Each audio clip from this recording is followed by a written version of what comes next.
All right, welcome everybody to Live Courageously, podcast show number 15 of 2022. And this show started when I got the strong feeling or urge one night to start a podcast show when I was in Calgary, Canada, finishing up producing a film, Left Behind, with director Kevin Sorbo and actor Kevin Sorbo. And I felt the strong need at the time to share the stories of some of the amazing, courageous friends that I'm honored to know and have in my life. So it's very special to go full circle and have Kevin Sorbo here as a guest today. And at the time, I chose the title of Live Courageously because that's been the conscious theme of my life for the last 2 years since the beginning of the pandemic in 2020, and an unconscious theme for most of my life. And if you haven't seen the previous 14 podcasts with some of my amazing friends sharing their powerful stories of overcoming all odds and going on to live their best lives, you can watch them on my John Duffy YouTube channel. And I recommend you check them out and binge watch them. It's better than Netflix. It is. And you'll get free doses of inspiration and courage. And this show, what it's about is about faith over fear. I believe fear is just a reaction, but courage is a choice. And I suggest that you need to consciously choose courage to get through life and to deal with what life may throw at you in the future. So I encourage you to adopt the spirit of courage in the face of any and all fears. But so let me get to the show today and let me introduce you to my very special guest and friend. Kevin is someone who has lived a very courageous life. I don't have any clue how I'm going to make this fit this conversation with Kevin into an hour, as his life and experiences will take hours, but here goes. Sorbo received international stardom when he booked the lead role in Hercules, The Legendary Journey, which became the most watched TV show in the world.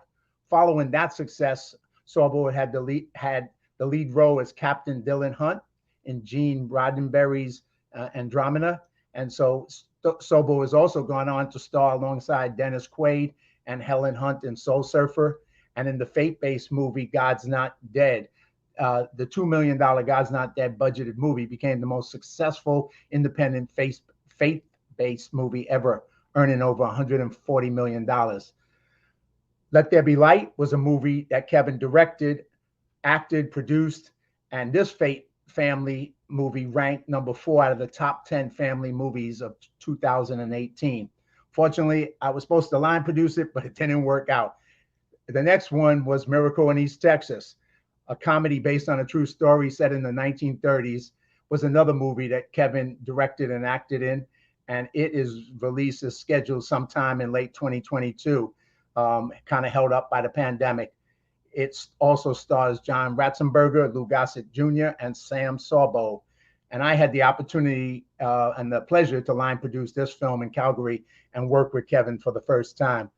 Sorbo also produced and narrated the documentary Against the Tide that follows the career of Oxford math professor John Lennox in his lifelong apologist debates against the world's most famous atheists like Richard Dawkins and Christopher Hitchens.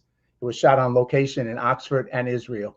An upcoming movie, Reagan, about the life of Ronald Reagan, the President Reagan, with Dennis Quaid playing the late president, has Sorbo playing his pastor, and will also release in early 2023. That's just the beginning. Principal filming just completed this past November, December of 2021 for the next Left Behind, Rise of the Antichrist movie, with Kevin Sorbo directing and acting in the movie based on the Jenkins LaHaye award-winning books. Theatrical release is set for early 2023. And I once again had the great opportunity of being one of the producers on this and filming again in Calgary, Canada. Also releasing in 2022 is a documentary, Eating with the Enemy, and Sorbo narrates this interesting look at the Last Supper and the 12 disciples. So that's just a little bit of Kevin's film stuff. Besides that, he's written 2 books, his memoir, True Strength, My Journey from Hercules to Mere Mortal and How Nearly Dying Saved My Life, chronicles his near-death experience when he suffered 3 strokes and his battle back to regain his life. He also wrote the follow-up book, Through Fate, Embracing Adversity to Live in God's Light, with his wife, Sam.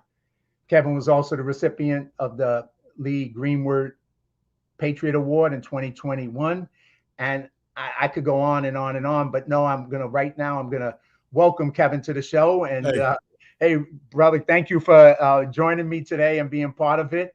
And no worries. Good to be here. Man. It's good to see you. I Yeah. got you list all that stuff. I guess it sounds like I'm pretty busy. Hey, and I had to edit it. I cut it down a little bit because I'd be on talking for a lot longer for sure. Um, and it'd be better to be talking with you. So, Kevin, I always started out and I kind of hinted at it. My first two questions of the show is, do you remember the first time we met? And I think I kind of set that one up already, but um, Well, it had to be in Alabama, right? In Birmingham. Did we meet before that? no, see, that was, yeah, we didn't get to meet in Alabama. Unfortunately, the situation didn't come together. I was supposed to be on that with Let There Be Light, and Oh, then that's right. That's right. So then obviously it was with Miracle in East Texas. that's right. So we met up in Yeah. Calgary when you showed up in Yeah. Calgary and sat down and we set up a reading and everything. So that was our first time, Yeah. first movie, and then we got a chance to do two of them in the same place, which was Yeah, fantastic. because James, your other partner there, James Q, he was at Let There Be Light in Birmingham. Right, and he had originally told me about it, and Yeah. for whatever reason, it kind of Yeah, he didn't work. said you were busy or something else going on at that time, but that was my first experience with James, and then uh, we had just an amazing time shooting up in Calgary with Miracle in East Texas, and hopefully, God willing, it's going to finally get out there. So it's due. The good thing about a movie like that, it's set in 1930. So it's not a movie that's going to matter when it comes out in terms of people viewing it, but it's just a matter of now getting it out there because it's we were at 10 film festivals with it. It won all kinds of awards, everything from best family movie to best faith-based movie, which was kind of weird because it's not heavily faith-based. Right. It's got a solid message in it, but it's not like a Kendrick's Brothers movie, which is really like Christian in your face type of movie. But this is a true story set in 1930, and it's just a wonderful script. Dan Gordon wrote it, as you know. Dan's become a good friend for all of us here, and Academy nominated writer for The Hurricane that he wrote for Denzel Washington. And it was just a wonderful movie and wonderful to be part of. And it's amazing what we did that movie on because it looks like a $10 million movie. And, we didn't have $10 million, trust me, but it looks great. The movie looks less great. than 10 million, but, and the challenge was that, I'm sure you remember, but, I got up there 3 weeks before we started shooting. Yeah. It was my first time up in Calgary. And, you came up and we had basically we shot it in, I think it was 18 days or something. Yeah, that's all right. 18 yeah, days. so we had 18 days to do it, and one of the things, I was impressed by, I mean, you knew everything about it. It was a great story. It was fun. But it was challenging to shoot a movie like that with going back into the 30s. We had to build all rigs. We had to do a lot of stuff. And to be able to pull that off and then film it in 18 days. And, you as a director, we didn't have like, people are used to, and we told the crew we weren't going to have long days, and we didn't. We had 12-hour days. You knew what you wanted and you did it. So that was the first experience. I think, I've seen the movie a couple of times at Las Vegas Festival where you spoke. Yep. And then we, of course, screened it up in Canada for all the people who helped us last time we were up there. Yeah, when we were just filming just last year. Yeah, we had a screening up there as well.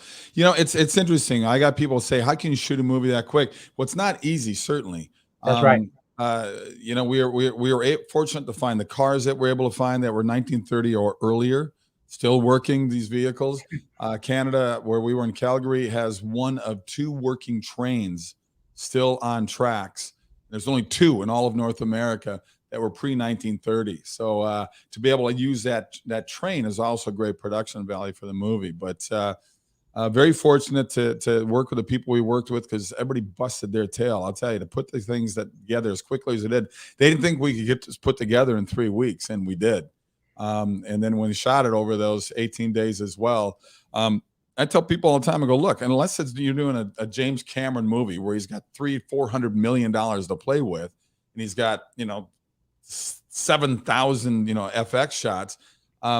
Clint Eastwood did a movie called $1 Million Baby, right? $1 Million Baby, right? And it won Best Picture, Best Supporting Actor, Best Actress, and they shot that in 27 days. And I'm a disciple of Clint Eastwood. I love the fact that he shoots 8 or 9 hour days. I mean, it shows you that there's a lot of time wasted on the set. There doesn't have to be. And I think these young directors come and they think they got to work 16-hour days, and you don't have to.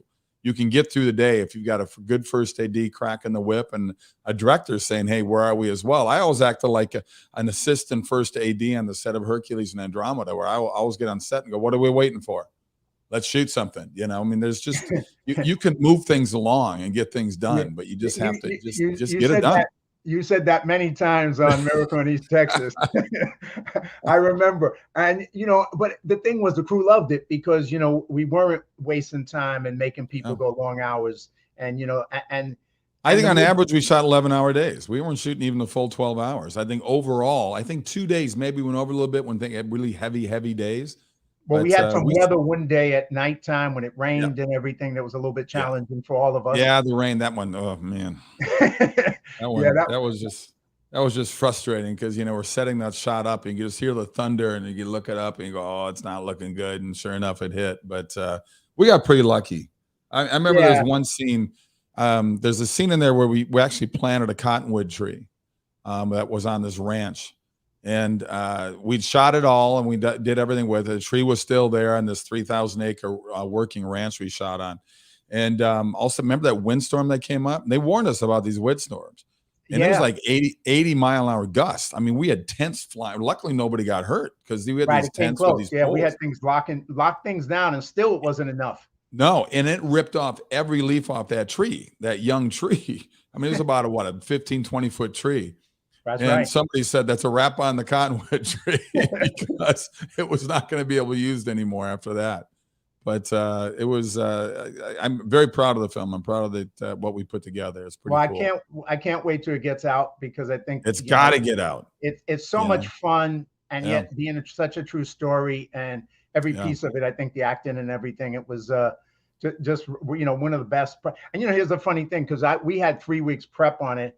And then I go back to, and then I end up having, I think we had about 3 weeks again. So we keep having very little time to put this in. The last movie that we did together was even bigger, much bigger, and had a lot more moving pieces even.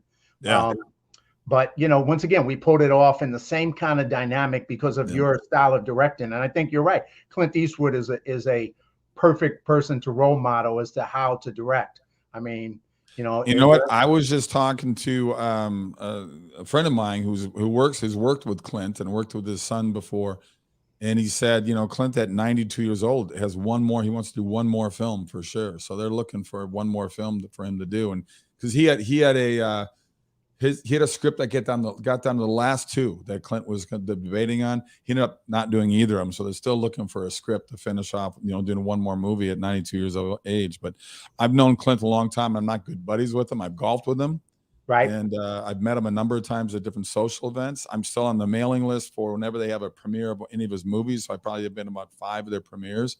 And every time he sees me, Kev, how you doing? He knows who I am, and I go, Clint, one line. All I want. I just want to be in a Clint Eastwood movie. My ego's not that big. I don't have to be the lead. One line. I just want to say I was in a Clint movie. But maybe there's one coming up. A buddy of mine, a director buddy of mine, Martin Gigi, who's a musician as well. He just directed a movie called Sweetwater, which is based on a true story of the first African-American basketball player who played for the New York Knicks. And he did it under the auspices of Clint Eastwood's company. So Clint was, and they filmed it up at Warner Brothers. Unfortunately, I was up in Minnesota because he wanted to give me a part in it, acting, and I couldn't get back to do it. So I was bummed, totally bummed. Yeah. But we got another movie. You were shooting in my home state. I know. So I was bummed for not. Yeah. You were bummed that I didn't get you on that one, and I was. Yeah. Well, I mean, I was supposed to shoot in Minnesota here about a month ago, and it was supposed to be like 3 months ago, then 2 months ago. Now they've moved it for the 4th time. I don't know when they're going to do it now. It's been very frustrating. Well, there's a film commission up there. It's called Upper Minnesota Film Office. And they, I posted something and they were like, Kevin's got to come back. We love Kevin. Kevin's our, one of our folks here. So I think hopefully we'll get somewhere in the future we'll find. I would love to shoot. I've never shot my home state other than commercials. I mean, I shot commercials growing up, through college. I shot for Target and 3M and Best Buy and Dairy Queen and all that stuff. I mean, that's how I got that SAG card you need so much to, be able to get other acting jobs. But never been back to shoot a movie there. So I was excited. And you're going to Duluth. You'll be up there. I think if you're going to get up there in October, they have a thing called Grandma's Run. and Oh it's no, it's. we were there for they did Grandma's Oh, Run were you? already. Yeah, we were there in it was they did it in June, Okay, and matter of fact, it's a talk about marathon. Yeah. yeah. So what we had to do, I had 2 weeks of prep on that movie, which is the shortest I've ever done in my life, and Wow. we had to finish the movie the day before Grandma's Run because they kicked us out of our hotels. Oh, So wow. because of Well, everybody had already booked Grandma's Run, which is what it's a unique, and we stood outside and watched it. It was fabulous. sure. They Yeah. also have a thing coming up. The University of Minnesota Duluth does their hockey team, their Division One hockey, and the Minnesota Gophers will come up, and it's called the Gopher Weekend. And they have a thing called the Case-a-thon, where everybody tries to drink a case of beer before the game starts. So good luck. Oh man. It's, I think I'm going to try and pass on that one. yeah, I'll let James Bud just have Duffy do one it. beer and go to the game. It's a great rivalry. It's pretty fun. Yeah. Anyway, with the second question, since we kind of went off on a lot of good Oh, stuff that's here. okay. Yeah, man. My second question, which really leads into a lot of stuff later with you too in your book, is Sure. what does live courageously mean to you? Because you've had a, a a lot of episodes in your life where you've lived Sure. courageously for sure. So what does that mean to you, and what's that kind of how does that Well, relate? I mean, don't let anyone set you limitations. The heck with this woke world, this cancel culture, people. I mean, look, I'm getting canceled now from autograph shows because maybe 10 people will write in and say, well, if he shows up, we're gonna riot. And these Comic-Con guys fold.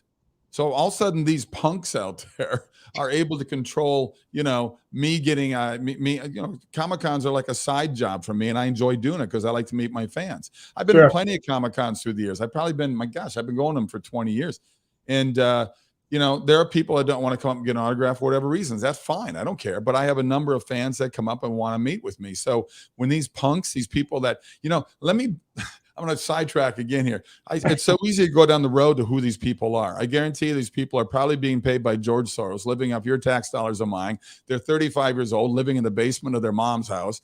They have no job. They have no relationship. These are people that, don't like that you are successful or that I am successful or anybody's successful. They've given up on all their dreams and, one failure in life, and it's everybody's fault. They blame a God they don't believe in. They blame you and me and the world when they got to look in the mirror and admit to the fact that they're the ones who are the problem. But it's amazing to me that we got to put up with these punks, but here we go. And so to me, it's like, don't give into it. Look, I got very vocal years ago, and my wife, Sam, said, you better be careful. I'm like one of the original cancel culture people because Hollywood pretty much booted me out. Thank God for independent movies because I love the industry. Hollywood owes me nothing. I just find it sad that we can't find a way to work together. I mean, I don't harbor that anger and hate that they do on the left, which blows me away. So yes, for those that don't know, yes, I'm a righty, I'm a conservative, I'm a capitalist. The way America was, how do you think America was made? I mean, all these studios can claim that they're for socialism. No, they're not. You don't think Disney and Universal want to make money? Of course they're in the capitalist system. It's all about money. What do you think Pfizer's doing? So it's let's not pretend ourselves that we think socialism, Marxism, and communism is a good thing. Why well, do you think people? Pardon? no, go keep going. No, but why do you think people still want to try to come to America? They realize that the American dream still be alive and well, but now you get attacked for living the American dream. We got to work on it hard. So I'm telling people out there, don't let people set you limitations. Don't be afraid. Fear is a great weapon. As you see, our government uses fear as a weapon against all of us. And we got to keep fighting the good fight and not give up. Because I'm telling you, the road we're on right now is not a good road. And you can see it. You can see the crime in our cities and the hatred and the anger and the divisiveness going on. And that's perpetuated by the school system, public schools and universities, and certainly perpetuated by the media. And it's like, are you kidding me? I mean, I remember when the riots just, a year and a half, 2 years ago, buildings blowing up, and you got the CNN reporter going, this is a very peaceful, a demonstration going on. And people are getting mugged and shot. And it's unbelievable. What a weird time we're living in right now. So I tell people, just keep fighting the good fight and don't let fear rule your life. It's a waste of time to sit there and let these people control you through fear. Don't be afraid to stick up for you. You all know what's right. So just stick around for what's right. I'm going to pivot back to that later, but I want to kind of take you a little bit more in your personal journey, in particular, Sure. Some of the stuff you want. But I just do want to comment on what you said too, because I think people sometimes, because people live in such bubbles, they don't get to know who people really are, and so they have these the media gives them ideas of who people are as opposed to getting to know people Sure. and knowing who they really are. And I'll just say this, and then I want to get to your book real quick. But when I met you and we went up to worked in Canada, but the first time and the second time, I think one of the things that kind of blew people's minds was how you start, because it always starts with the top in leadership, but how you and the rest of the team treated everybody with respect and like they were part of our family. And they didn't, and that kind of people, because people had all this ways that they thought we were going to be or you were going to be. Sure. And then they realized we were the exact opposite, that we Yeah. came there and we treated the people, just like the Bible, we treated people the way we wanted to be treated, with respect. And that's the way you should carry yourself in the world. But, you did that and you set the tone up there. And that was my experience working with you. But the other thing about living courageously is just pivot. And I'm going to just throw up a picture of your book, which tells True Strength, which is the first memoir you wrote. And, here's a situation you went through personally, and then we'll get back to some of this other stuff, but how you went through, you ended up with 3 strokes and how you dealt with that and came back and came strong. So why don't you share a little bit of that with the audience and what you did in writing that book? What's the message that you shared with people as you went through that? Well, it was just quickly how it all happened. It was the end of season 5 in Hercules. Obviously, I lived in New Zealand for 7 years, filming all 7 years of that series. I was having all kinds of problems with my shoulder. Couldn't figure what was going on. My arm was weird. My fingers were cold and numb. Couldn't figure what was going on. Came back to America. I was doing publicity in my first big budget movie called The Conqueror, and I was traveling the country. I was doing Letterman, Leno, all the talk shows. Finally went to see my doctor in LA, and they found a lump way up here. And at the time, he thought it was cancer. He didn't tell me. He told me this after everything else happened. And I went to see my chiropractor. In the 8 years I've seen my chiropractor, he's never cracked my neck ever because I don't like my neck cracked. Nope, don't like it. I'm laying on, and he knows this. He's never cracked it. I'm laying there on my back, and I hear a voice over and over again. Don't let him crack your neck. Repeating, don't let him crack your neck, louder. And I'm going, why am I hearing this voice saying, don't? Well, he cracks my neck. That ended up being an aneurysm that for months have been spitting blood clots slowly into my arm, suffocating the blood flow into my fingers and causing all the pain and everything. Well, that cracked this way because it was way up here, my left subclavicle. It was so close to the artery feeding into the brain. That crack, they call it retrograde flow, is what neurologists call it. And it threw 4 clots actually into my brain because it was my speech as well. My speech came back fairly quickly. But I spent the next 3 years because I had two go to my balance center, 1 went to my vision. I still have a 10% loss of vision in both eyes, but it came back from what it used to be. It's much better than what it used to be. But it took me 4 months to learn how to walk and balance again. And I was supposed to start another movie for Universal. Obviously, I couldn't do it. I was bedridden and just trying to get myself going again because I was going to start filming the next week.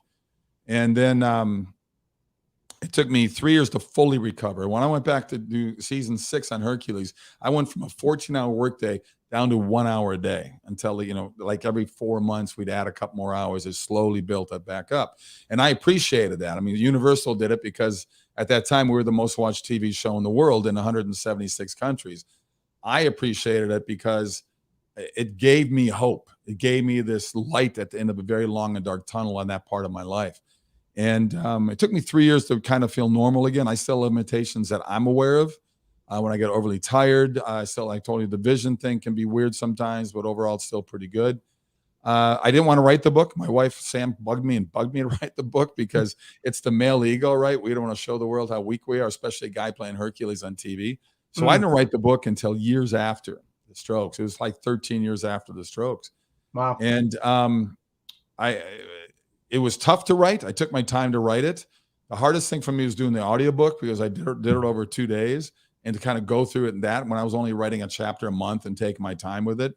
And it was kind of put it all together. It kind of was emotional for me because I was like reliving it. But all of a sudden I started doing only speaking events because of it. And I got to tell you, my wife was right. It was a godsend because I had people of all ages, all walks of life come up to me when I was doing all these book signings saying, look, I had a car crash survivor, I'm a cancer survivor, I'm a stroke survivor, I'm whatever it may be. they said my book motivated them to stop feeling sorry for themselves, because the book really has positive messages in it. It's got a lot of humor in it. It's got a couple other chapters written by people close to me in my life saying about the changes they saw in me. But it was, the reality is we're all going to hit roadblocks in life. How do you react to that roadblock? It's once again so easy to blame everybody else. Every time I got down, my wife said, Kevin, it happened. What are you going to do about it? And that's the mentality I had to bring into it, because I know with myself, I'm very strong-willed. It's something I got from my parents. My parents were both raised on farms in Iowa, and my dad was the only child, couldn't go into sports. He would have been a good athlete. I'm one of 4 boys. We all went into sports, so we lived vicariously through us and all of our football and basketball and baseball adventures. But he had a hard working life as a kid, because he was the only kid on the farm with my grandfather. So he just always instilled hard work. Don't expect handouts. Don't expect anybody, boom, do it yourself. And that's always been with me. And I'm very driven. I'm still driven to this day. So to me, I think because of my age in my 30s at the time and the physical strength I had because of, doing the series, but I was always a good athlete. I got through this far better than I would have if I was an 80-year-old guy getting 4 strokes, So I got through it. I passed every physical they could throw at me. I did the last 2 seasons of Hercules. I did 5 years right after that on Andromeda, 110 episodes there. And I've shot over 70 movies since. And I passed every physical you can throw at me. So I tell people, never, ever give up. Once again, it's not only letting people set you limitations, but especially yourself. You got to push, you got to push, you got to push. Everybody's got a story out there watching now. I know that. Everybody's got a story. How do you get past all that? How do you get that roadblocks in front of you? What do you got to do to get around it? And my book obviously has been helpful to me, but it's been helpful to many other people as well. And to this day, I still do about 15 speaking events a year around the country, whether it's motivational, whether it's on my book, whether it's meeting with doctors. I mean, I spoke to 1,600 neurologists in San Diego. I mean, it's been interesting. It's been another road I never thought I'd be going down. I mean, I'm not afraid to get up in front of a group of people, but I never thought I'd be doing public speaking. But I've already done like 4 or 5 more this year. I've got another 5 lined up. So, in fact, I'm heading out to, I got another movie I'm filming right after that movie. I'm heading to Kentucky to speak there. And then I got one in Fontana, California. I'll be flying in Ontario Airport. Thank God it's not LAX. I'll take Ontario Airport. Much better. Much nicer. You have to let me know when that is. I'll come out, man. Sure. I will. I'll definitely come out. It's in October. I think it's like, when is it? It's in October. I'll let you know. I may be. You might be gone. I might be gone, unfortunately. Yeah, you're probably going to be gone. But that other thing you say, like everybody out there in the audience, and we all have stories. But the question is, what is your story? You can tell yourself any kind of story. You can tell yourself a story that you're a victim, and then you stay a victim for the rest of your life. Yeah. Or you tell yourself a better story and you live a better story. And that's kind of what you did with the book, True Strength. You told a better story. You told the story of overcoming, the story of basically never giving up. And that's the story we all have. We all have the ability to tell that story, that we're never going to give up, no matter what life throws at us. But we got to choose to tell that story. Otherwise people choose the story about, hey, life is, woe is me. Life is bad. Look what happened to me. Yeah, it did. And now what you're going to do about it? What are you going to do to overcome it? What are you going to do to go forward and turn that into a better story and a better life? That's your choice. And you did that. We have tens of millions of people in this country, around the world that sit there and want to be the victim. Oh, I'm a victim. Woe was me. Woe was me. You know what? Nobody owes you anything. Like I said, Hollywood doesn't owe me anything. It's sad to me that I can't be up for bigger TV shows or bigger movies now, but I love the movies that I'm doing anyway. I'm doing movies with a positive message because I'm going to do that. You see all the stuff coming out of Hollywood, out of the cable outlets and everything like that. It's filled with nothing but more anger, more hate, over-sexualized, just boom, boom, beating us over the brain and just brainwashing all of us. I want to do movies that made me want to be an actor in the beginning, that I grew up watching these old Hollywood movies with Spencer Tracy and Katharine Hepburn, Jimmy Stewart and Cary Grant. I want to do movies that had more of a positive message. They don't have to be biblical. They don't have to be, a church-driven at all. They just movies that have love in there, movies that have hope in there, things that we need right now in the world more than ever because you see what's going on. So that's why I'm going to keep doing the movies that I'm doing, because movies that I get stopped all the time. It used to be Hercules, Andromeda, but I'm going through airports, hotel lobbies, restaurants. People stop me and they say, hey, we love what you're doing. Please do more of it. There's 80 million homes out there that want the kind of movies I do. And why Hollywood is dissing them. I mean, here's a perfect example of a movie that came out that's a big budget movie, but it didn't have an agenda. It didn't have pushing something that is like, okay, enough of this stuff already. The latest Top Gun movie with Tom Right. Cruise. It's a phenomenal movie. It's just a great uplifting movie. And you watch it and you kind of go, yeah. And Hollywood should take note of that because they see people's response to that right now. I mean, they see that what's going on instead of what they're doing to all the Marvel characters now. I'm just like, oh my gosh. It's like, can we just make a movie that's just a good movie? And they did it with that. And, they got the bigger budget to advertise. The movies that we're doing, I don't have $100 million budget like James Cameron does, or the Marvel guys do, to sit there and show the trailer of their movie in every sporting event and every movie theater before the movie that people went to see. You see, what do we see? 7 trailers before the movie even starts. So, our battle is word of mouth with good movies, and that's what we got to do. And like you said, I think people, Hollywood calls it, and we'll kind of circle back to that in later as well. Sure. But they call it flyover country, because all those people or what we call America, those people want those kind of movies that inspire them, that sure entertain them, that they can take their family to and have a great night out with your family and come away entertained and maybe inspired a little bit, maybe get a little bit of hope, maybe get a little bit of fun, all that combined, not negativity, not division, not all hatred, all that other nonsense. But they don't get enough of that. And that's kind of, I think, what we get to do is to participate in those kind of movies of all different types. But I think the country and the people need more of them. They need more. But how do we get it out there? That's the problem. Like I said, we don't have the big budget. God's Not Dead was an anomaly. A $2 million movie makes $140 million. That was just an anomaly. That caught just fire through word of mouth, and it's the toughest thing to do because all these ad agencies say you need 7 imprints of a commercial to really. I'm going to go out and buy that soap now, right. Or I'm going to go see that movie. Well, we don't have that kind of budget in the movies we do. We got to rely on. Here's the thing. I wish there was some kind of an app that went out to all the families out there that want the movies that you and I have been doing lately. So, because then that app, we would post a trailer and say, boom, it's going to open this weekend. Please, support it in theaters. Because you and I both know these people that own the movie theaters, they don't care what they show. They want to sell popcorn and sodas. So if you got a movie that does very well opening weekend, they'll keep it out there for another week. If it is horrible, that doesn't necessarily mean it's a horrible movie, but if nobody shows up for whatever reasons, they yank it after 3 days. It's gone. Yeah, they're in the business and they need to make money and they need to survive. And it's absolutely true. But you're what you just said. Someone's listened to the show. Maybe that down the road, that app, someone will develop that app. It clearly is something that is that's needed for the independent world so that we can compete. Because at the end of the day, the pandemic showed us one thing too. I mean, there was that slogan that we're all in the same boat that they kept promoting to us, which was a bunch of BS because we weren't in the same boat. We were in a small boat. They were in a yacht. They were having an easy life. We were having a struggle because they were making it harder for us. But that's the same true in all other aspects with the indies. We're not in the same boat as them. We're in a smaller boat. They're in their yachts. And we need to the most of the people out there who want the content we want. Those are the average folks. They're not the people floating around in yachts. They want this content. We just got to find a way to create that marketing and that promotion to be able to get it out there and make it successful financially.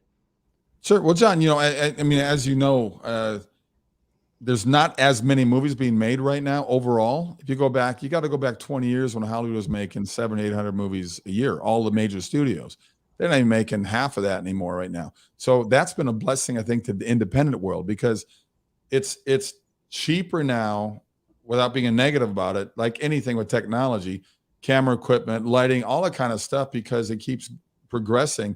You can shoot really low budget movies, but make them look great. The production value can be really good. And there's a lot of people out there on both sides of the camera that love the industry because we're in an industry that doesn't matter what side of the camera you're on, people want to be in. That's a rare thing. I mean, I've got plenty of friends who work at, I hate my job, hate that. You don't sit there and go, I guess I'll be an actor. I don't want to be an actor. Oh, I guess I'll be a camera operator. I don't want to be. Yeah, they do. It's a business that on either side of the camera, people really want to be part of. And I love the creative process. I love working with everybody. I love working with the different departments and things like that. I don't try to tell the camera people how to do their job. I don't try to tell the makeup and hair people and the costume people how to do their job. I can tell them what I'm looking for. I can say, give me a lens that shows me this, So, but you want to hire people that love their job and know what they're doing. And I think that's the blessing with these independent movies. There's a lot of them out there, but the hardest thing is trying to raise money for good movies. I do movies in the $3-4 million range. People, watching might go, wow, that's a lot of money. It ain't, as you know, when these $300 million movies are coming out, $3-4 million, that's catering. That's the catering budget on those. Not movies. even the catering budget on them. Oh my God, I know. It's crazy. It's crazy. But you're right. I mean, you like you too. You grew up in Minnesota. I grew up in the South Bronx. I mean, I worked. We had different upbringings. Yeah, very different. I worked in the factories. I worked in the post office for 5 years. And like you said, we're in an industry. What we do now, I don't feel like I work a day. It could be 18 hours. It could be 20 hours. I feel blessed that I get to do what I do because I love it. And you're right. This industry is like that for people. When we were up in Duluth, for example, in your state, the people in that town just loved that we were there and that we were talking to them. We tell them what the story was. And they were just so happy that we were part of that and sharing it in their community. So, it is a blessing that we get to do what we do. And the people who work in our industry, most of them recognize it. There's some who, complain, but in general, most of them recognize that we're lucky. We're lucky. Well, I was going to get the complainers. I mean, come on, we live in a society right now. People are just looking to be offended. Like, what do you want to be offended about today? I don't know. What do you got? So it's so ridiculous. I'm going to jump to something in a minute, but just give me a minute. I want to a couple of people made some comments and I just want to read them real quick and throw them out there. People just, as they listen to us, friends of yours, friends of mine. One is Dave Alsbach, a military vet. He said that he had the honor of working with you on Annie Nelson's America Heroes plot. And he also has a script called Veterans Day that he wants me to have you direct at some point. So we'll talk about that later. But he's a great Army veteran and a great guy. We did. Tell him to fund it quick. Yeah, that's what we're looking for. Get the money, man. Tom Warner says a shout out to you. Candace is so sick of the woke culture. Rosemary says you two are a joy to listen to. Crystal says go work, go woke, go broke. Your boy James Q Quattrochi says, hey Kevin. Somebody else says, thanks for writing your book. And Ken Waters says, Hollywood needs more patriots like Mr. Sorbo. And a bunch of other people. Just I'll get to some more later as I close out the show. William Brower, hey, Kevin. But anyway, to go back, one of the things that, you got that I always liked and some of your, and I watched them on Twitter. You got like 1 million followers on Twitter.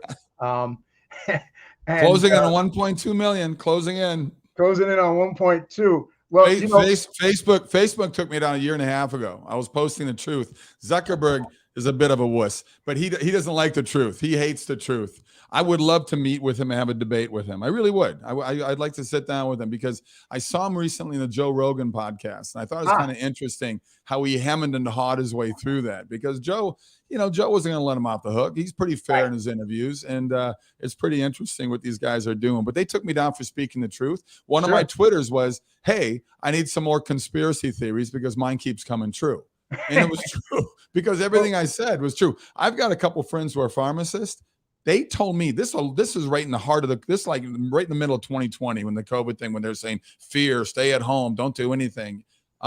They told me, this went across the country, by the way, that the government came to them and said, take all your ivermectin off the shelves and store it away.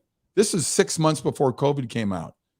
Why were they doing that? This thing was planned beyond plan. There's no conspiracy thing here. Why would they take ivermectin off? And now, just yesterday, I got a business email saying that, and it was like, this goes to everybody if they follow these people, that ivermectin now they realize was 93% curable for people with COVID. 93%, but they took it off the market. Why? Let's talk to Pfizer. Can we get Pfizer on the line here, please? Well, two things. And one is, I don't know if you've been on Joe Rogan, but you would be great if we're working on it. We're working on it. I'm not good buddies with the guy, but we haven't seen him in years. But we used to, see each other in castings back in the late 80s. It would just be a fun show, obviously, to have you and him. I'd love to do it. I'd love to do it. And then, with your tweets, what I like about them, like the one you just said, is just a lot of the times they're just short, snappy, and funny, and you just kind of catch people with, whatever the quotes are. And there's some that I pay attention to that, it's. I post once a day. Let people know. Go to K Sorbs. K Sorbs, not Sorbo. Sorbs are my buddies. Call me Sorbs. K Sorbs. Follow me on Twitter. Follow him on another Twitter. Big one I had is when right in the heart of COVID, I said, you want to get rid of COVID? Tell the Clintons that COVID's got something on them. There you go. but the same thing with ivermectin. I mean, I got COVID up in your town in Minnesota.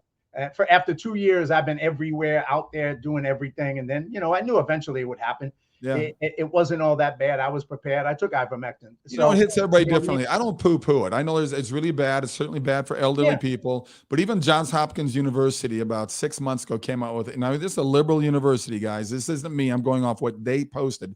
They said, saying that over 900,000 people have died from it. They said it's just an exaggeration. It's about 150,000, which is still a lot. That's about 3 times more than the average flu season, okay? But this number thing they're playing because we were paying with our tax dollars to hospitals to mark things down as COVID. For every COVID case, $19,000 went to it in hospital. Why are we paying $19,000? Paying $39,000 if you said it was a COVID death. Why?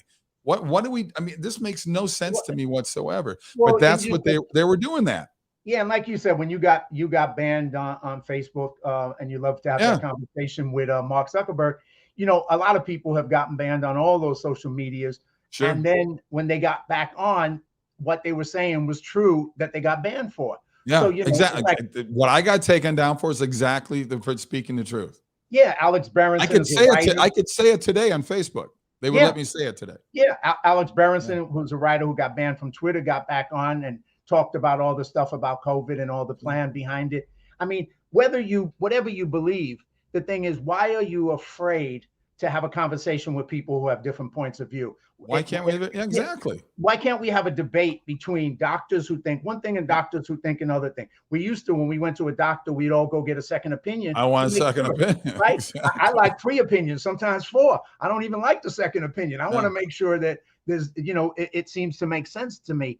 But they've tried to create a world where you just get one opinion, it's their opinion, and every other opinion has to be blocked. Well, that's an old joke. That's an old joke where the doctor comes in very grave faced and he says, "Look, I got nothing but bad news for you. What you have is very, very bad, and you only got about 3 weeks left to live." He says, "What can I do for you?" He says, "Well, you can find me a second opinion from another doctor. Is what you can do for me." Well, I've always been a contrarian, and I remember when I blew my Achilles many years ago. I went to the doctor. And he made a mistake. He showed me a video about operating on the Achilles. And then, there was 10 seconds in there about putting a cast. And so when he came in, he said, "Okay, I'm going to set up an operation for you." And I said, no, wait. Let me ask you a question. What about just putting a cast? I saw that in that video. It was like 10 seconds. And he said, "Well, why would you want to do that?" I said, no. The question is, why wouldn't I want to do that? And he said, "Well, it's better to operate." I said, "Well, yeah, I know you make money. I get that." I said, "But why?" I said, "What's the difference?" He said, "Well, you're going to lose mobility." I said, "How much?" He said, 1%. I said, "I'll give you 2%. I don't care." I said, "Why do I need an operate?" So he says, "I guess we're not operating." And we didn't. And we ended up putting a cast. And I play basketball today, and I don't even know which leg it was on. So you got to question anybody. Doctor, he wasn't a bad guy. He was a nice guy. I wasn't making him wrong. I was just saying, it's my body. I get to decide this if I want to do something different. So, that's the world we live in, where we're supposed to not do that anymore. And that's just garbage. Yeah, it's just weird. Look, when I had my aneurysm, when they rushed me to Cedars-Sinai there in LA, they wanted, what they do, they go on there and try to, fix it. Well, that's very risky. There's a lot of things that can go wrong with that. Well, there was another doctor in there at the time, Dr. Mosier, thumbs up to Dr. Mosier. He came in and said, "Look, we've been experimenting with this new way to fix these aneurysms that will go into brains. We can go anywhere in the body with it." So they went through an angio through my groin, up into my heart, up to where it is. They put a platinum coil in there. They sealed it off that way. So it's far less intrusive. And I'm worth more money now because I got a platinum coil in there about the size of a quarter. But it's amazing how, doctors, the first thing they want to do is just cut. Every other commercial on TV, if not more so, is with drug companies now. Right. Just one drug company after another, pushing these, they throw some more letters together, come up with another name. And then they list, very quickly, the voiceover actor lists 47 side effects in about 7 seconds. And you're like going, wow, anal bleeding. I like that one as a side effect. I want to try that drug, So it's just bizarre to me that, what's interesting about Lord Fauci? That's my new swear word. That's my new F word on golf courses now. So that's substituted the other F word. I just yell Fauci every time I have a bad shot. Which, by the way, Kevin loves his golf, and he is a big golfer, man. So yeah, go ahead, keep going with that. I am big. I love the game. Love the game. But no, I look what this guy did, and there's videos of him in 2017 saying there's going to be a pandemic before President Trump's term is up. He says it. He admits to it. That's the weird thing about it. And then in another interview, just like within 6 months, somebody said, well, how long do you need really to get before these drugs go out to the public? And he says 7, 8, up to 10 years. We need testing before it goes out. Did we have 7, 8 to 10 years on the pandemic, on the COVID-19 vaccine? No, they rushed it in less than a year. Take the shot, take the shot, take the shot. You know, I mean, it's incredible to me. But once again, fear is the weapon they use, guys. Fear is what they love. How many people, like all my friends, because I've been on the left, I've been in the middle, I've been on the right politically, and I have all my friends who for years on the left didn't trust Big Pharma. Nobody trusted Big Pharma. I mean, that was a curse word. Big Pharma was a curse word, right? And then all of a sudden, overnight, worship, not only just trusting them, worshiping them. And you're going, wait, how did that happen? How did they go from, being sued and creating all kinds of problems? And I'm not saying they're all evil, they're all bad, but I'm saying you don't question anymore. You lost that ability. Yeah. And the left was always aside saying, don't trust the man. Don't trust the man. You know, and that meant the government. And now, all of a sudden, the government is their god. It's just weird. It's a bizarre world. Well, I'm going to just go back a little bit. How did you go? And we'll go back to film and then come back to this again. Sure. But how did you, coming out of Minneapolis, how did you get into the entertainment? Why were you attracted to acting, and then why did you start directing? So take us. I was 11-year-old kid. I grew up on Lake Minnetonka, beautiful Lake Minnetonka, in a little town called Mound, Minnesota. It's about 25 miles west of Minneapolis, and we were home to Tonka Toys. Get the tie-in, Lake Minnetonka, Tonka Toys. That's where the plant was. They made Tonka Toys. And the Guthrie Theater is a very famous theater in downtown Minneapolis. It's where a lot of actors, not a lot of actors start, but a lot of Broadway actors go out there, and a lot of plays start there. Like, for instance, Lion King was there before it moved to Broadway. So it was my fifth grade class in Hilltop Elementary. We took like 3 buses in to watch The Merchant of Venice. It was Shakespeare. Now, I was 11. It was bloody Shakespeare. I didn't know what the heck they were saying on stage, but I was completely mesmerized by the actors. I was just boom. And I told my mom, I said, I want to be an actor. And she patted my leg and says, that's nice, dear. But the seed was set. And, and I was a jock. I was a football, basketball, baseball dude. And so for me to sit there and admit that I want to be in acting classes, when I got into high school, I got ribbed, man. I said, hey, the best looking girls are in acting class. I got to tell you right now. But it wasn't until I really got to college. I double major in business, but I took a minor in drama. And I started doing a lot of commercials. As I mentioned, as Minneapolis is host to a lot of big companies, 3M, Honeywell, Best Buy, Target, all these companies are based there. So when I moved to LA, I just moved out there. Didn't know anybody. I knew a friend of a friend where I found, stayed at her and her boyfriend's apartment for like 3 months in Santa Monica until I found my own. But the seed was set. And I'm one of the few actors that I know of that never had to work another job in LA. I did very well commercially. I shot over 150 commercials before I got Hercules. So I did a lot of commercial work. And that, as you know, the favorite word of actors is residuals. So it kept me alive. I was able to take the classes that I wanted to take.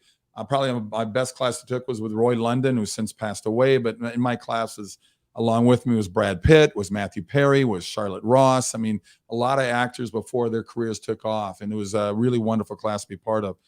And when I got Hercules, after 7 auditions and 2,800 other actors competing for that role, when I got down to New Zealand, it was by our 3rd year when I looked at the studio. I said, Universal. I said, hey, I would love to start directing. And they didn't even blink. They said, go for it. So I've been DGA now. I've been SAG for 30. Do I have to admit my age? SAG for almost 40 years. Almost 40 years. And I've been DGA for 26 years now. Wow. And started on Hercules and love it. I'm just doing more and more of it right now. I got a couple of that down the road. I'm trying to get funded that I want to direct. In fact, you and James are part of those other movies we're trying to raise money for right now. And I hope we can make it happen. There's a great sci-fi movie in there. There's an action movie in there. So I'm mixing it up. I'm actually leaving soon. I leave this Friday.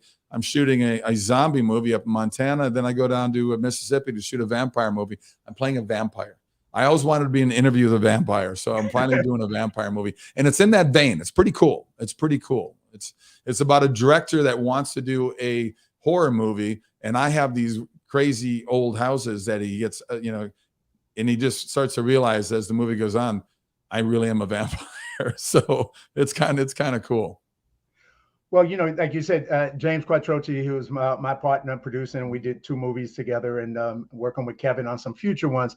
But like you said, Kevin, if anybody has projects out there, like my other buddy Dave, the challenge is get the money. Let's put the money together. We can produce it. We're not connected to bringing that kind of money.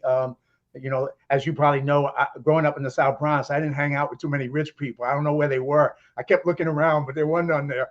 So, well, all my friends, including my dad was a teacher. All my, we're all teacher friends. And, so we came from blue collar. We don't have any money. I'm the 4th of 5 kids on a teacher's salary. Okay, that's right. Good luck.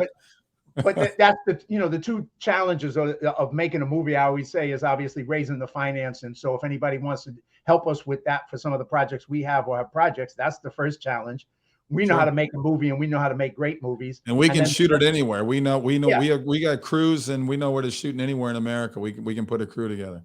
And then the next part is making sure we get the distribution, get the audience, and get people to watch it, because those are the challenges. But we're willing to work with people on that.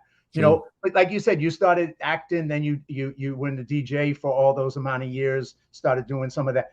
How did Let There Be Light come up for you as a director? Why did you choose that? Why did you take that? And obviously you made it super successful. Well, I mean, it definitely caught on. It found an audience. It did very well for another small budget movie. There's no question. Right. My wife, Sam, wrote the script. Okay.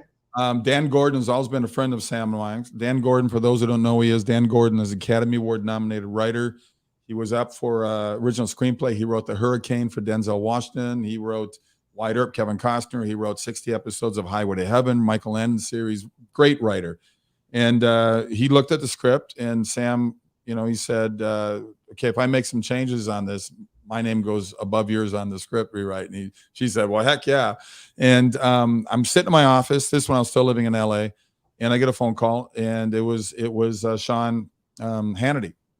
And I've been on a lot of Fox. I've been on Hannity. I've been on almost every Fox show, Fox Business and stuff, because they're the only outlet that let you come on and talk about family movies. But anyway, he said, I loved your movie, What If, and God's Not Dead, and Soul Surfer. Do you have something like that? And I said, well, yeah, I got one right now. We went and pitched him in New York. He wrote a check right then and there. And that's how that movie was even brought together. It was one of those amazing things where we just found the money much quicker than we anticipated. And so that's how the whole the Let There Be Light thing even took off. And we put that together. We went to Birmingham. The Irwin brothers came in and helped us a little bit with locations. And people don't know the Irwin brothers. They did like I Can Only Imagine and Mom's Night Out. A lot of one of my favorite. I Can Only Imagine was a great one for them. Great movie. And they were just class act guys to help us out because once again it was just a lower budget movie, but it played very, very well and did very well in theaters. Did very well with Amazon. They gave us a 2-year wonderful deal with a movie there to stream it. And I highly recommend it. Let There Be Light. Hey, go to sorbostudios.com. There you can find out more information. sorbostudios.com and sign up right there. We got a lot of information on that site. All right, definitely do that. Go to sorbostudio.com. At some point I'm going to have Dan Gordon. I got a chance to spend some time with Dan up on Miracle in East Texas, and besides his incredible writing and that he's done in Hollywood and the success he's had in Hollywood, he also has a fascinating life that being in the Israeli military, and he has stories for days, which I would love to get him on and share. Hey, let me throw this in right now because he goes back to Israel every year. He's the oldest active member in the Israeli army, and he's well into his 70s. In fact, Dan loved Birmingham so much, he left Sedona, Arizona, and moved to Birmingham, Alabama. But my wife and I are hosting a trip in May of 2023. So anybody out there wants to go to Israel and to walk in the footsteps of Jesus, we are hosting it. We did it 3 years ago. It was phenomenal. I've been back there twice since to do documentaries. I was just there earlier this year in May. I was there for 3 weeks doing another documentary, which is coming out later in the year. But go to sorboisraeltrip.com, sorboisraeltrip.com. But it's also under sorbostudios.com as well. So people can find it on both. Yeah, I'd love to go. I ran into a guy. He was on one of my podcast show, a American Israeli who ended up getting blown up. He was a tank commander in Israel and got blown up, and he's in a wheelchair. He's a musician. Israel's got talent. Just a great human being. So he's back in Israel now, and he's been wanting me to come and hang out with him. So maybe there's a way I can. There you go. You got to come with us. We got three amazing guides, and same ones we had last time around. I've actually, this last trip I did in May, and this documentary we did on the Ark of the Covenant and also on the Tabernacle, people find pretty fascinating through archaeological digs. So we got 2 new speakers that live there. They're going to come and talk in the evenings while we're having dinner. So I think people will enjoy what these people have to say. And you don't have to be a person of faith. You can just, history is history. Jesus did exist. He was a real person. It's pretty fascinating, just the history and the beauty of Israel. I think people would be pretty impressed by it. Yeah, well, I've never been there, so it sounds like it would be a definite bucket list thing. Yeah, May is a great time to go. May is perfect. 80 degrees during the day, 60 at night. It's just a great time to go. That sounds good. Well, at the end, we'll sum up. You'll put out all those again one more time. Sure. Lay out for people. What else? What else do you got coming up? What's some new stuff besides, obviously we're working with things. Left Behind, just so people know, though, you and I worked on Left Behind, Rise of the Antichrist, is based on the Left Behind books by LaHaye and Jerry Jenkins. And it looks great. I haven't seen all the FX yet put together, but I will see those soon. But I just got from Paul Lalonde, who runs Cloud 10 Pictures up there in Toronto, Canada. He said we're going to release now in January for sure.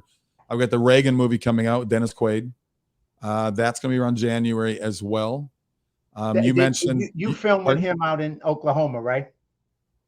Say that again. You filmed? Oh yeah, we shot in Guthrie, Oklahoma. Guthrie, yeah. Because I ended up I shot another movie that just came out last year in theaters called The Girl Who Believes in Miracles with Peter Coyote, who you know as well, and Mira Sorvino. Wonderful family movie, wonderful touching movie. Ran for about 3 or 4 months in theaters, and now it's out in DVD as well.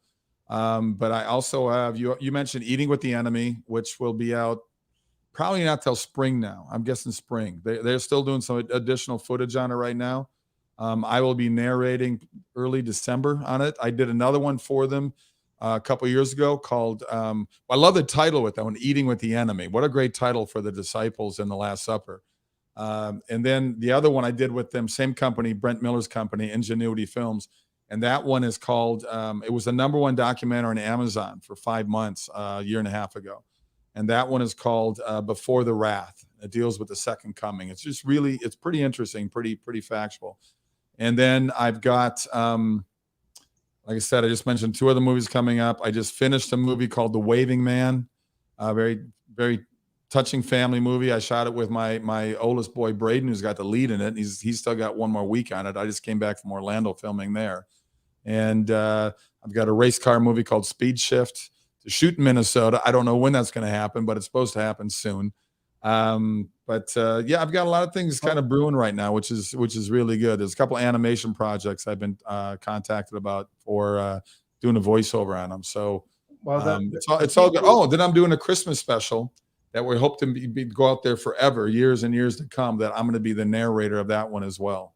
So I'm doing that one. I'm doing the work on that one, I think, in October. But staying busy, which is a good thing. That is a good thing. Well, Minnesota will definitely welcome you with open arms. They're looking forward to having you film there. So when you get close to that, let me connect you with the Film Commission people, sure. the two women up there that are 2 nicest women in the world, which cool. Minnesota nice, man. You have to be, right? So, but yeah, they would definitely love you. You know what? I'm going to play, if you don't mind, I'm going to play that quick 1.5-minute little clip. And you feel free to comment on anything in it as it's rolling, okay? So people can see. I put this together, stuff that we did together, some stuff that you did, and just, I'll just throw it up there and feel free to jump in anytime you want. Perfect. So, here we go.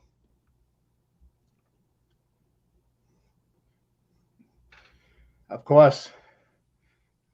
Let there be light. I thought you some. Oh, there's our crew shot. We shot in East Texas Oil, Miracle in East Texas Oil. That's right. Left Behind. I just got the new artwork on Left Behind. So that's obviously on the set of one of our locations there up in Calgary. That was a great And this is church. kind of funny. God is dead as opposed to God is not dead, I right? know. We had to put that up there. There's Corbin Bernstein. You saw earlier Neil McDonough, which was great. Neil and I are working on trying to get a who's that great guy right there? Who's that? Yeah, I don't know. So there's Neil. Neil and I are discussing. He just sent me a Western script that is unbelievable. It's a modern day Cain and Abel. And I say modern day, it's a Western in the 1860s. It's modern to Cain and Abel. But it was I hopefully get that thing done. There's my son. There's the two Oh producers my being gosh. hands. Oh, that's Soul Surfer right there, of course. That's Avenging Angel I did. The Reliant with Brian Bosworth. Of course, God's Not Dead, there's the book that people all should be reading. There's my beautiful wife, Sam. And there's me doing a baseball swing on a golf course. And yeah, check that out on Prager. It's pretty good. Disappointed, of course. Oh, that's funny. Yeah, we'll talk about that. I got to talk about the disappointed thing. On Hercules, I had an alter ego called the Sovereign, which he was the bad guy, and I end up he's like a bilateral universe, and I end up in Hercules' world somehow through some time tunnel vortex thing, and I get there, and my line reads, "Wait a minute, this isn't my world," and people thought when I yelled out disappointed after that it was screen direction. Oh, he read that wrong. Screen direction. He was supposed to say it in a disappointed way. No. I thought of Kevin Kline and A Fish Called Wanda. And if you haven't seen that movie, please see that movie. It's probably in my top 10. It's a wonderful movie that John Cleese wrote and directed from, you guys know John Cleese, Monty Python and all. And Kevin Kline, and 3 times that movie, he goes, disappointed, just yells it out. And I thought of that, and I just yelled it out and said it. Well, they kept it in because we did a lot of ad libs on Hercules. Nothing to take away from the writers, but there were things that on the set would happen that we'd go, hey, it'd be great if we said this here. And that's got like 25 million hits right now. And there's people that come up to me at Comic-Cons, and they have it on their phone as a ring, as a tone dial, like when their wife calls them. So it says disappointed. So it's amazing how that thing has taken on a life of its own, but it's pretty cool. I wish I had a dime or $1 for every time that, people download it, because then I'd be able to fund my movies just like that. Yeah, no kidding, right? I need to figure that out. Well, we everybody on the crew would say that occasionally on the setup there, just to have fun, obviously. Yeah. So that was a lot of fun. What else, Kevin? I mean, it sounds like you got a great busy thing. I would just say for anybody, friends watching this or people watching it in the future, reach out to me if you got financing, you want to put some financing together for some movies that we might want to be able to consider to have Kevin direct and act in, and we can produce. By all means, reach out to us, and let's start talking. I mean, we can definitely do the creative side, the producing side.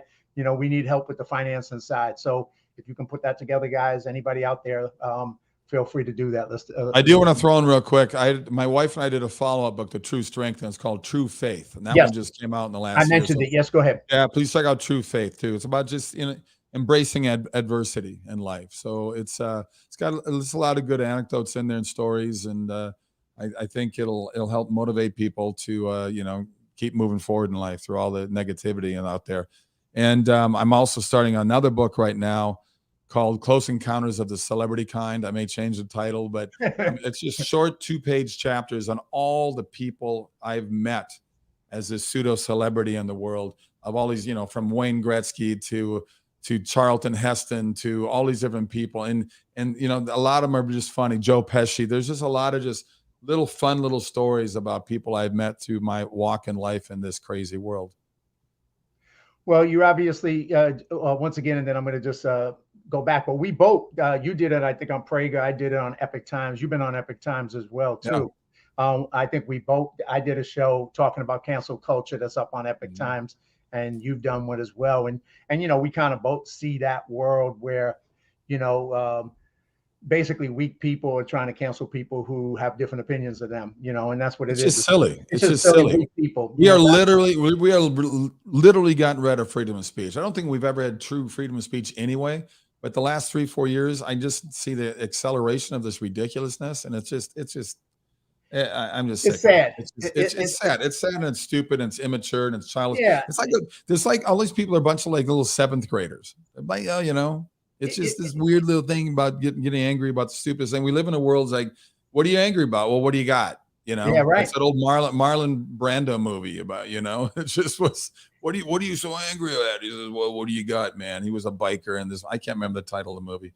I mean, But it's I just, just, you know, I just it's think stupid. it's so much easier to treat people with respect and have a conversation, and Yeah. you know, on anything. I mean, don't be afraid, have courage. Somebody disagrees with you, so what? Yep. Big deal. You know, it's like you can learn things from anybody. So why not have a conversation? Why not? And if be you don't afraid? like somebody's Twitter account, then don't follow him. Yeah, don't read it. It's Yeah, just, you don't it's like so somebody. simple. Yeah, but when you have conversations with people, and people who are willing to have conversations, you find out you have a lot more in common, and you find ways to like people when you're that kind of courageous person. You know, you don't find a way to dislike people. You find a way, like, what can we do together? How can we be friends? As opposed to, let me find ways to not like you. Yeah.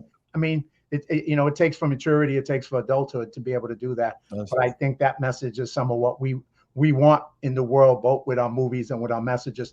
So if people want to reach out to you, once again, I'm going to hit it up again. Sure. For speaking, if they want to hire you for speaking, if they want to, you know, reach out to you to go on Twitter, if they want to get your books on Amazon, if they want to go on the trip to the Holy Land, to Jerusalem, Israel, tell them all those kind of places where people. It's easy. Just go to sorbostudios.com. Sorbostudios.com. It's got all the information right there. And yeah, it's just simple. Just pop right there. It's one-stop shopping. And if you want my books, you want the DVDs, we got them all there on site. You can get them autographed and we'll send them out. Sounds good. Anything else you would like to, and when we finish up, I'm just going to kind of stay on for a minute and just kind of answer some of the people who posted on here, just to give them a little, a moment of acknowledgement, what they're saying. But anything else you want to leave the audience with, man? No, I think that's it. I'm done talking to you, man. It's over. We've covered everything. Yes, we have, man. Well, I look forward to doing another movie with you. That was one of the other things I do have to say for the audience. You know, I've done probably close to 50 movies as a line producer and a producer. And of the two movies that we did together, Miracle in East Texas and Left Behind, I say the experience I had in those movies, and this is a credit to you and also the team we put together, but those were the best experiences I had over that whole experience of all those movies, you know. And on the first one, I said, unfortunately, I told it to James Quattrochi, who's my producing partner. I said I felt like I was on vacation, and he said, "Does that mean I don't have to pay you?" So yeah, so but we had a blast both on the set, and you can see from some of the things, we had a great time at night. We went out, we ice skated, we socialized, we had a. You know, we had like a great crew, and the actors we brought in were all awesome and easy to work with and professional, and nobody is a prima donna. And, you know, look, I look at it, I look at it, I'm from the Midwest, so I think that it's a different sort of outlook when I moved to Hollywood. I never really became a Hollywood guy. And, you know, I tell people I'm a 13-year overnight success. So I know what it's like, that it wasn't handed to me or gifted to me. I worked my butt off to get where I was, but I used every failure in my life as a positive, and that's what people got to do. Failure is not a negative word, guys. No is not a negative word. You're going to learn a lot from those things and take pieces that you know worked and get rid of the stuff that didn't work and just move on in your life, and just quit giving up so easy. Everybody gives up so easy, and it's like, you know, I don't owe you anything. You don't owe me anything. So let's just get out there and work hard and not be afraid of having things go wrong, because that's what makes you a better person, a stronger person. 100% agree, man. Well, thank you, Kevin. All right. It's been a pleasure, man. Thank you for being part of this, and thank you for sharing with everybody. You have a great one. We'll talk soon. Take care. All right. Bye. Take care. All right, everybody. I'm just going to kind of give you a lot of people have jumped in here, and just want to thank you for audience. Francisco, thank you, Francisco. Blessings to you both. You say, Francisco, and back at you. Ken Dodge, you're a spectacular man. I pray we actually get to work together one day. Working with Kevin was an uplifting experience I'll always remember. Right on, Ken. Who else? Let me just get through some of you. William Brower says, amen, Kevin. Tony Bodie says, great interview, John and Kevin. Thank you, Tony. Ken says, Joe Rogan doesn't pull any punches. Love his podcast. Ryan says, my humble opinion, I believe we indie creators can create a counter Hollywood. We have better writers and creators, so we can attract all the top talent on both sides of the camera. Well, I hope so. I wish so. Pop culture can be saved from the idiotic woke folks. As of Ryan, I hope so. Lori, thank you, Lori, for being on it. James, yeah, what's on, brother? We're gonna work together. Dave Allspark, when we shoot Veterans Day in Louisiana, tell Kevin to bring his gloves. Yeah, let's get that money going. Let's get Veterans Day going. Dave, anybody out there want to help finance a great script and a great project, Veterans Day, reach out to me. Russell says, hey, fellas, happy Sunday. What else? What else? Camille says, I'm from Louisiana. I'd love to go home and work on something. FICO unavailable. Right on, Camille. So happy for Kevin. Crystal, that's how I live with two liberals while in LA. Laugh out loud. Crystal Snow, who's done a great project up in Canada, a great actress, producer, etc. So anyway, everybody, I'm going to kind of wrap up the show. Thank you for watching. Thank you if you come on later and you get a chance to watch this. Feel free to reach out to me via Facebook, direct message me with projects, with things that you're interested in. You can watch the show or you can share the show. It will be on John Duffy YouTube's channel. So you can share the show, tell the people. Of course, it will be staying here on Facebook. And once again, thank you, everybody. Have a fantastic day. Live courageously. Don't give up. Never quit. And until I see you next week, take care. God bless.